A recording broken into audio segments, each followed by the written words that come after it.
सद्गुरु स्वामी की जय हो। एक समय की बात है, प्रातःकाल का समय है।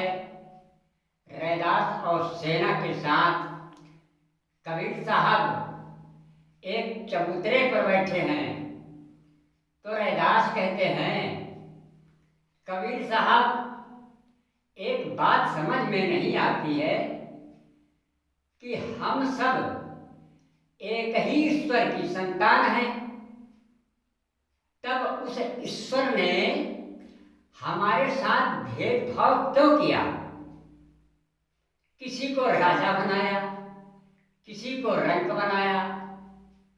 तो सेना कहता है, अरे आप इतना भी नहीं जानते हैं, जिसने भगवान की ज्यादा पूजा भक्ति की उसे अमीर और राजा बना दिया। जिसने पूजा भक्ति में कंजूसी की उसे भिखारी बना दिया। तो रैदास कहते हैं, रैदास और कबीर हंसने लगते हैं। तो रैदास कहते हैं, यानी सारा मामला भेंट पूजा का है। तो सेना कहता है, और नहीं तो क्या? ऐसा नहीं होता तो लोग दिन रात मंदिर में पूजा प्रार्थना क्यों करते? लगता है सारी जिंदगी इसी तरह रोते धोते कटेगी। यह लोग तो गया, पर लोग भी गया, ठिकाना नहीं है। तो कबीर साहब कहते हैं, ऐसा नहीं है सेना, इस संसार में कोई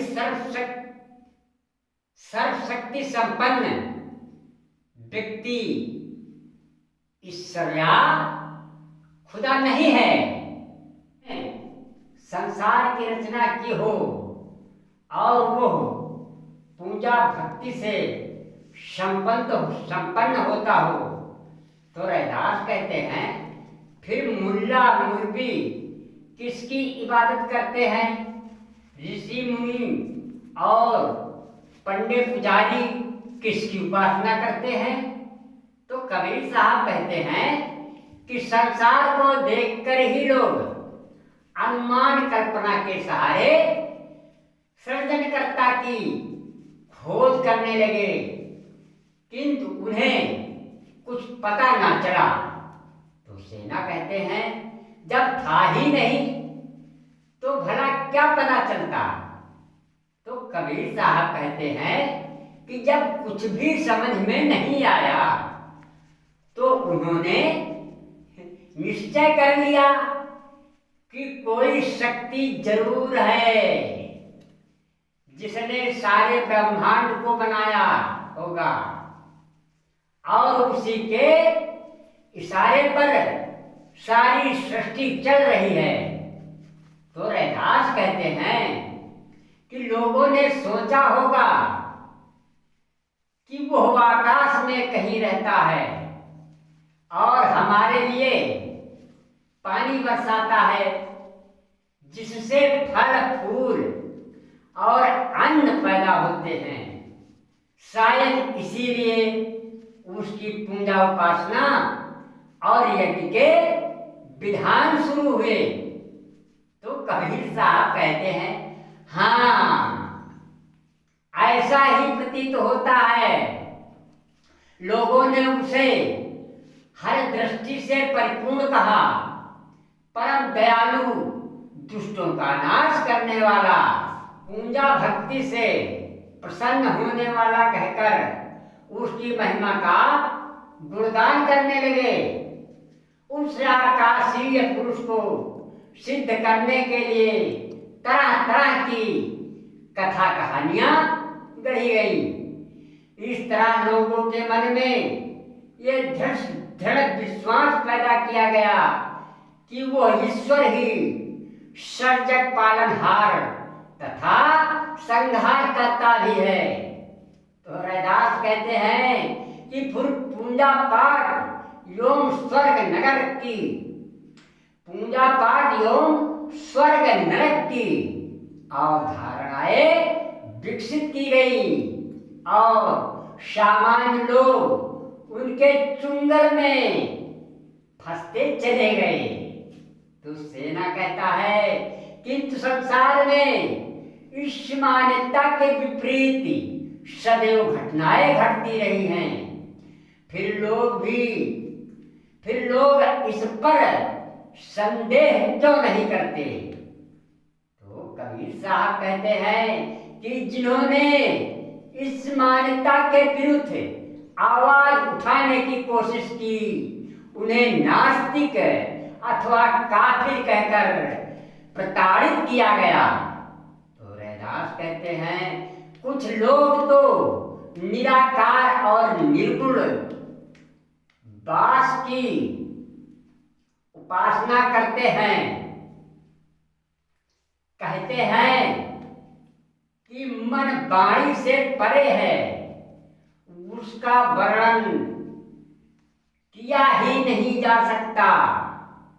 तो कबीर साहब कहते हैं जब लोग इस बात पर अविश्वास प्रकट करने लगे कि वह ईश्वर कैसा है और दिखाई क्यों नहीं देता, तो लोगों ने कह दिया कि वो निराकार और निर्गुण है, पर है जरूर। तो सेना कहता है कबीर साहब तब स्वामी रामानंद किसकी आराधना पूजा करते हैं? तो कबीर साहब कहते हैं स्वामी जी भी यही मानते हैं कि कोई परमेश्वर है तथा पूजा भक्ति से उसे प्राप्त कर सकते हैं। तो रैदास कहते हैं उन्हें तो सगुण उपासक कहा जाता है। तो कबीर साहब कहते हैं उनकी मान्यता है कि मूर्ति में प्राण प्रतिष्ठा हो जाने के बाद उसमें वो गुण समाहित हो जाता है जो एक जीवधारी में होता है। तो सेना कहते हैं किंतु क्या सचमुच ऐसा हो सकता है? तो कबीर साहब कहते हैं कि नहीं, ऐसा कभी नहीं हो सकता है। तो रैदास कहते हैं तो फिर आप और स्वामी जी में ही मत भिन्नता है। तो कबीर साहब कहते हैं अरे रामानंद राम रस माते और कहीं कबीर हम कहीं कहीं ठाके। तो सेना कहता है फिर स्वामी जी के लिए कोई युक्ति क्यों नहीं करते हो? तो कबीर साहब कहते हैं अच्छा चलो अभी स्वामी रामानंद जी स्नान करके पूजा पाठ करते होंगे और भगवान को भोग लगाते होंगे, शायद कोई रास्ता निकल आए। कहते हैं कि ठीक है, मगर चलते चलते यह तो बताइए हम आखिर किसकी उपासना करें? बाहर कोई परमात्मा तो मिलता नहीं है, किसी न किसी का तो आलम्बन चाहिए। तो कबीर साहब कहते हैं अपने आत्मा राम का हर प्राणी के हृदय में बसा आत्मा ही परमात्मा है। रैदास तुम स्वयं परमात्मा हो। तो रैदास कहते हैं क्या कहते हैं साहब कबीर साहब, क्या मैं स्वयं परमात्मा हूं? तो कबीर साहब कहते हैं हाँ रैदास, आप स्वयं शक्ति संपन्न हैं। जरूरत है तो केवल अपने आप को जानने पहचानने की। आप स्वयं आप काम आनंद स्वरूप हैं।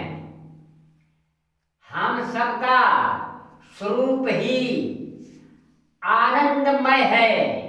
तो सेना कहते हैं तो क्या मैं भी उस परम पद मोक्ष को प्राप्त कर सकता हूं? सिर्फ आनंद ही आनंद है। तो कबीर साहब कहते हैं क्यों नहीं, हम सब अनादिकाल से अपने ही कर्मों के बंधन में बंधे जन्म मरण के चक्कर में घूम रहे हैं। तो रैदास कहते हैं फिर इस जन्म मृत्यु के चक्कर से कैसे छूट पाएंगे? तो कबीर साहब कहते हैं अनासक्त कर्म करके हमारा जीवन इतना पवित्र होना चाहिए कि हमारे सारे कर्म पूंजा बन जाएं। तो सेना कहता है फिर भी एक बात तो समझ में नहीं आई, अपने आप को पहचान लिया फिर क्या करेंगे?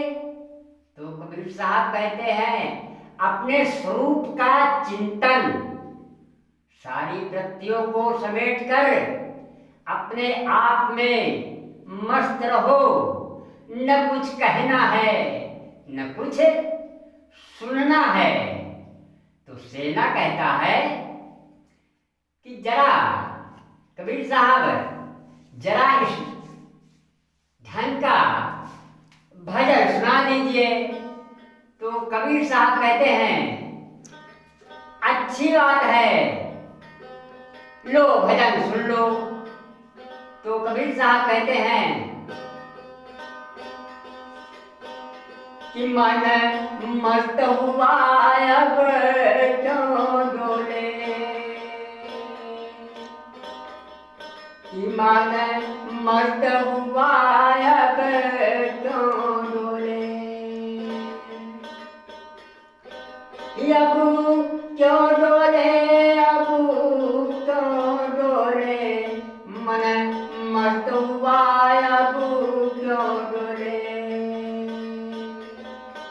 मन मस्त हुआ अब क्यों डोले। फिर कहते हैं हरे घट में तेरे साहब बैठे, घट में तेरे साहब बैठे, घट में तेरे साहब बैठे, बाहर नैना हो बाहर नैना क्यों खोले, मन मस्त हुआ अब क्यों डोले, मन मस्त हुआ अब, कि घट में तेरे साहब बैठे, घट में तेरे साहब बैठे, बाहर नैना क्यों खोले, मन मस्त हुआ अब क्यों डोले, मन मस्त हुआ अब क्यों डोले। हल्की थी तब चढ़ी तराजू, हल्की थी तब चढ़ी तराजू, भारी भयो तब क्यों तोले, मन मस्त हुआ अब क्यों डोले। अरे हल्की थी तब चढ़ी तराजू, हल्की थी तब चढ़ी तराजू, भारी भयो तब क्यों तोले, मन मस्त हुआ अब क्यों डोले, मन मस्त हुआ अब क्यों डोले। कि हंसा पाए, कि हंसा पाए मान सरोवर, हंसा पाए मान सरोवर, ताल तलैया क्यों डोले, मन मस्त हुआ अब क्यों डोले। हरे हंसा पाए मान सरोवर, हंसा पाए मान सरोवर, तलैया क्यों डोले मन मस्त हुआ अब, क्यों डोले मन मस्त हुआ अब। कहती कबीर सुनो और समझो, कहती कबीर सुनो और समझो, हाय साहेब मिल गए कि साहेब मिल गए दिल बोले मन मस्त हुआ अब क्यों डोले। कहती कबीर सुनो और समझो, कहती कबीर सुनो और समझो, हर साहेब मिल गए दिल बोले मन मस्त हुआ अब क्यों डोले, मन मस्त हुआ अब क्यों डोले। साहेब बंदगी साहेब